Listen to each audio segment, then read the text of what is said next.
La pregunta, nada, yo empiezo y me pueden interrumpir en cualquier momento. Una cosa antes de empezar, la ficha de esta semana todavía no la he enviado, este año vamos con un poco de retraso, o voy con un poco de retraso, la enviaré seguramente el lunes. Es una ficha bastante larga y algunos temas, por ejemplo, de producción, problemas de rodaje, bueno, los detalles están muy bien en la ficha. Está extraída de un libro que se llama Wells otra vez, yo leo pero pronuncio muy mal el francés, y ese es como Wells en el trabajo, Wells trabajando. Aquí lo han traducido, el libro está editado en España, en un tomo así muy, no sé si está descatalogado, todavía está disponible, pero lo tradujeron con el discutible título de Wells en acción, Orson Welles en acción. Pero es muy interesante y el capítulo es buenísimo porque habla de todo, desde la preproducción hasta los problemas de postproducción, estreno. Y yo creo que podemos hablar un poco de ese tipo de cosas. Ya decía que no quería condicionar con la presentación tampoco la percepción de la película, porque es una película problemática o demás. Sí es verdad que es una película que es muy problemática, fue muy problemática, no tanto de producción y de rodaje, como de postproducción y de estreno. El primer montaje de la película eran 2 horas y media. Esto hay una especie de mito alrededor de la película, como si la versión, digamos, de Wells, la versión del director, como se ha llamado en los últimos años, pero más por cuestiones muchas veces publicitarias, ¿no? Cuando se presentaban las supuestas versiones de los directores, bueno, la versión del director, digamos, por entendernos, se ha querido decir que duraba 2 horas y media, lo cual, en concreto 155 minutos, lo que serían 1 hora y 10 minutos más de lo que dura la película. Esto hay que cogerlo un poco con pinzas. No, yo creo que no tiene mucho sentido en el tipo de película que es. Probablemente era el primer montaje que hizo Wells de la película y en cierta forma un montaje casi borrador para ajustarlo, pero yo calculo que en realidad la duración de la película probablemente, al no ser una serie B, lo que se considera una serie B, Columbia no era tampoco uno de los estudios A, pero esta era una película de mucho, bueno, se nota, vamos, que fueron, me parece, 2 millones de dólares de producción, que para la época yo creo que era muchísimo, y se nota también. Sí es verdad que parte del presupuesto se aumentó por los problemas estos que tuvo de salud Rita Hayworth y de la interrupción del rodaje, etc. Yo creo que probablemente Wells hubiese afinado la película quizás pues hasta las 2 horas o 110 minutos. Hay que tener en cuenta que Hilda, que la vimos la semana pasada, que era una película también del servicio de su estrella, de Rita Hayworth, era una película de casi 2 horas. Así que probablemente la película hubiese estado afinada más o menos hacia esa duración. Una duración de 155 minutos para una película de género yo creo que no hubiese sido, no tiene sentido, por mucho que fuese una película de autor, entre comillas, de Wells, pero claro, estaba supeditado a la producción de Harry Cohn, de la Columbia, etc. Pero es un tema muy interesante. La película se la quitaron de las manos por una serie de hechos. Además, Wells se enfrascó muy rápido en el rodaje de otra película, que fue un tremendo fracaso monetario, que fue su adaptación de Macbeth. Y se estrenaron además las dos prácticamente al mismo tiempo. Macbeth y La Dama de Shanghái se estrenaron prácticamente al mismo tiempo. La Dama de Shanghái además se estrenó muy mal en Estados Unidos, cosa extraña porque Rita Hayworth era una estrella y pasó, y además está muy bien Rita Hayworth en esta película, está muy muy bien. Y pasó rápidamente a ser exhibida en dobles programas, con otra película. Y además, en parte de los programas, La Dama de Shanghái ni siquiera era la película estrella del programa. O sea, fue una cosa bastante extraña lo que sucedió con la película. Murió rápido, digamos. El hecho es que Wells no pudo controlar la postproducción de la película, que fue muy larga. La película se rodó en el año 46, se rodó además a lo largo de muchísimas semanas, porque se rodó, me parece, desde septiembre del 46, lo he mirado, y creo que se terminó como en marzo del 47, o sea, fueron muchas semanas, con 4 semanas de interrupción, eso sí, pero fue un rodaje largo, y se nota además que fue un rodaje complicado. La película está llena de números, y claro, eso lleva mucho tiempo de rodar, pero la postproducción fue muy larga. Porque la película luego se estrenó en el año 48, o sea, bastante tarde. Lo cual es un poco injusto con la película, porque hay muchas cosas que está avanzando. Hay algunas composiciones visuales, por ejemplo, ahora que hemos visto, por ejemplo, alguna película de Anthony Mann, de André de Toth, y anticipa cosas que va a hacer el género negro, sobre todo en el género negro, en el género policíaco posterior, y algunas composiciones, por ejemplo, de las películas de Anthony Mann con John Alton, por ejemplo, acuérdense que vimos El Reinado del Terror, que es una película posterior, y está anticipa cierto tipo de esas composiciones que entonces eran muy novedosas, pero realmente cuando se estrena la película mucha gente está ya haciéndolo, o la forma de rodar, por ejemplo, los exteriores, que va a hacer luego Jules Dassin en La ciudad desnuda, por ejemplo, Mercado de ladrones, etcétera, se está anticipando muchas de esas cosas, Wells las está anticipando, pero no pudo, digamos, adelantarse del todo, porque la película se estrenará en el año 48, que es además entre el 47 y 48, tienen que saber que son un poco los años cumbres del film noir, del género negro. Y esa postproducción, esa preparación de la película es bastante larga, bastante ardua. Y ahí Wells no participa. Y es un drama absoluto, porque como decía, y esto ya digo, cualquier cinéfilo más o menos lo sabe, y alguien que conozca la obra de Wells, el 50% de Wells es el rodaje y el 50% es la postproducción, el montaje, el sonido. Eso es básico. Y aquí, sin embargo, no lo hace. Wells entrega a la Columbia una serie de memorándums donde hay unas instrucciones de montaje y se dice que no lo siguen. No lo siguen porque claramente Harry Cohn lo que quiso es hacer la película un poco más convencional. Es famoso que cuando Harry Cohn ve la película, en realidad a Harry Cohn lo que le sorprendió, para mal, no es tanto la rareza visual que puede tener la película. En realidad nosotros casi podríamos decir potencia visual, porque hay algunas secuencias que son realmente, y verlas en el cine, y algunas se han convertido en iconos de toda la historia del cine, lo de los espejos, por ejemplo, del final. A Harry Cohn lo que le molestó mucho es que no entendió la película, no entendía la trama.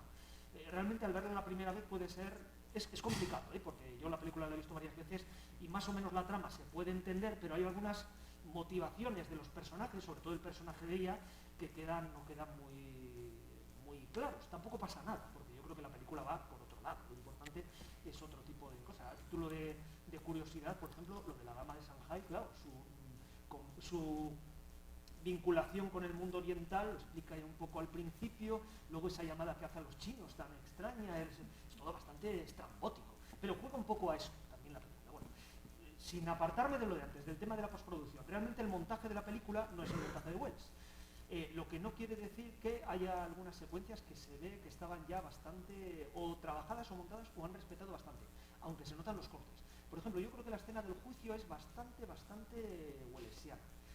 Sobre todo por el gusto por lo grotesco, que es una cosa que está muy habitual en Orson Welles, y aquí, por ejemplo, si ustedes conocen la versión del proceso de Orson Welles, hay muchas cosas en la secuencia de ese juicio que nos está recordando cosas que pondrá después en la versión esta del proceso que rodó con Anthony Perkins. Por ejemplo, las extrañísimas reacciones del jurado con un tipo que estornuda, o los cuchicheos entre ellos, ¿no? Esa especie de ambiente amenazador, o el público del juicio. Realmente es como un espectáculo, pero es un espectáculo en el que el público es el propio espectáculo, ¿no?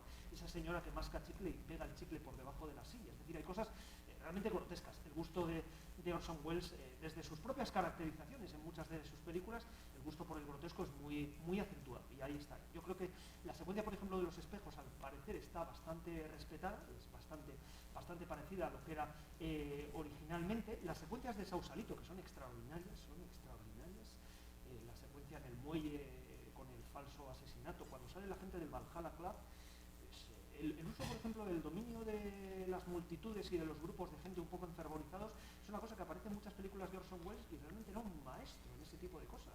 Yo no he visto cineastas que lo hagan de esa manera. Aquí se ve muy bien en la secuencia del juzgado, que es un juzgado, ese edificio que está lleno de gente, sale gente por todos los lados, entran, salen puertas, corren, entran, tiene la intoxicación, una señora grita que las pastillas están que ha tomado veneno, en realidad ha tomado la medicina, le cogen en volandas, le llevan.